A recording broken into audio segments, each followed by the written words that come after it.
This is Huffy's Oslo electric lightweight folding commuter bike. It's my first time trying out a foldable bike. Let me tell you all about how it might fit into your life.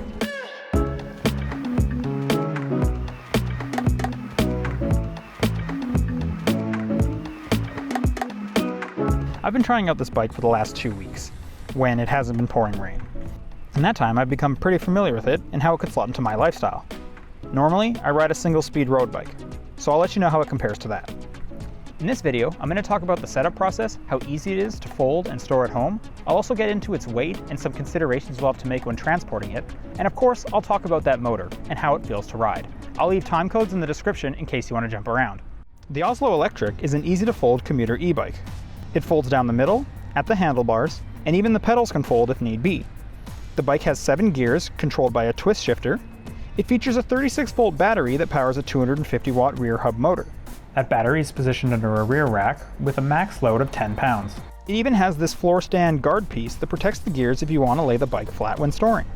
The Oslo is priced relatively low at $1,100.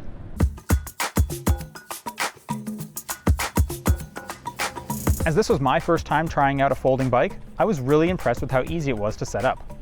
It comes mailed to you in a big old box with pretty much everything already attached. I didn't have to screw any cables into place, the tires were already attached, even the handlebars and the seat were ready and just needed to be sized for me. The only components needing a bit extra were the pedals, and screwing those into place was a breeze. As someone who has spent hours putting together a regular bike from the mail, this one was ready in a fraction of the time.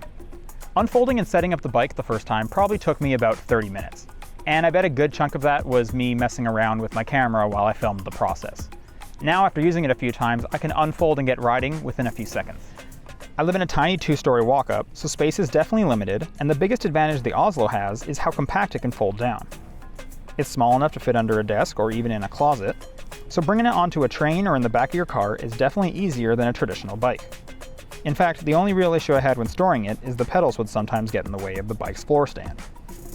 That meant I had to rotate the pedals while in an awkward half fold until everything was positioned better, something that can be hard to do if you're about to store the bike in a small area. Folding and unfolding the bike is fairly easy and pretty straightforward. Each hinge is well secured and even has an additional level of fastening to ensure it doesn't pop open. However, it's definitely not the easiest to deal with once folded.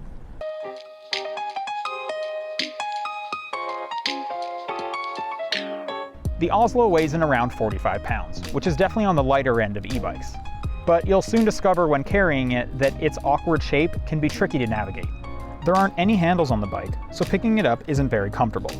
Now, some folding bikes have a feature that will allow easy transport once compacted, like the Brompton Electric that my coworker Logan reviewed, and I'll link to his video below. The Brompton locks into place and has a handle to wheel the bike around like a piece of luggage.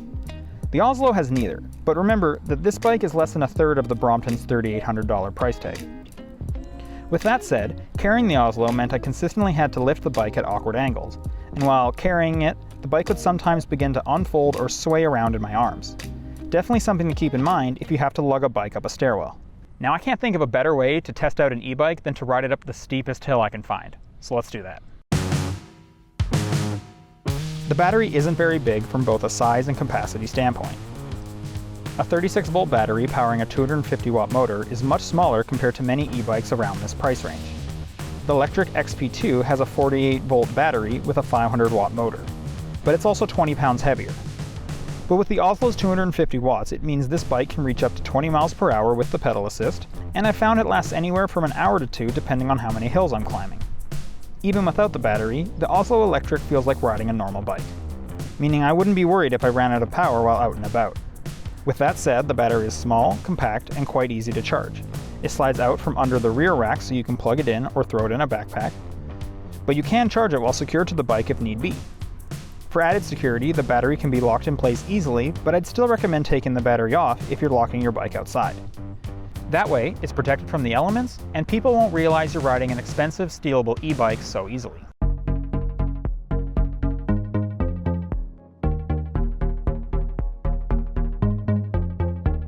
The most important thing to know about the Oslo Electric is that it has only one level of pedal assist. It's either on or off.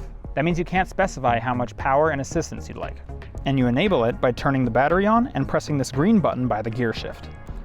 When you activate it, you'll definitely feel the power kick on after about 5 seconds as you begin to accelerate much faster. And as a result, gearing up will be much easier, so hitting the top speed is pretty quick and effortless. The downside is that the motor turns off once you stop pedaling. So if you're wanting to take a break and coast or have to slow down because of traffic or a stop sign, the motor will turn off too and you'll decelerate quite quickly. This is because the Oslo has a cadence sensor which only monitors whether you're pedaling or not and outputs a fixed amount of power. Other e-bikes like the Super 73 or the Rad Runner have torque sensors. This measures the actual force you're pedaling and outputs power to match accordingly.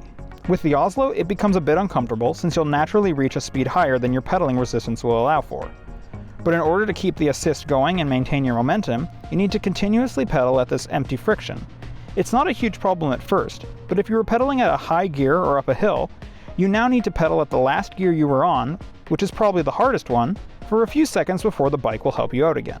As a result, there was really only 2 situations where the pedal assist felt totally comfortable to ride with. The first is going uphill.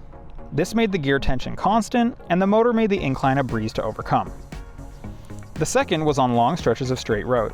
This meant I didn't have to keep slowing down and braking to navigate traffic and pedestrians, so the motor wasn't constantly starting and stopping along with my pedal cadence.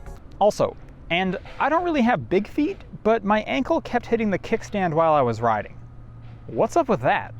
With that said, it is nice that the Oslo at least has a kickstand. Logan pointed out how the Brompton didn't come with one, and you had to rotate the tire if you wanted the bike to stand on its own.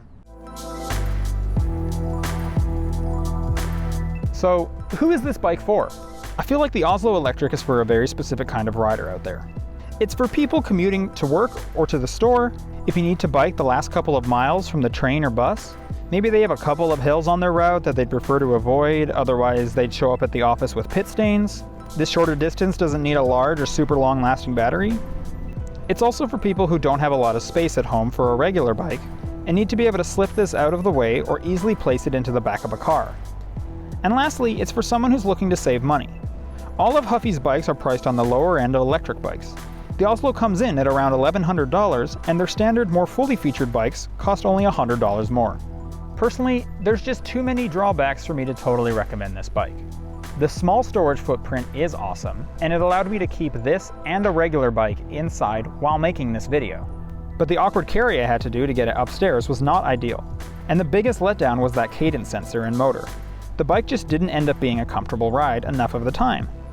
I'd advise looking into the Electric XP2 or the Rad Mini for similarly priced e-bikes. Neither are as light and compact, but much more versatile with their feature sets. You could also look into an electric scooter as an option. Hey, thanks for checking out this video. If you're looking for more e-bike reviews, check out this playlist of options. And if you thought this video was helpful, maybe give us a thumbs up. And if you thought this whale was cool, drop a whale emoji in the comments and let me know if you prefer traditional or folding bikes for your lifestyle.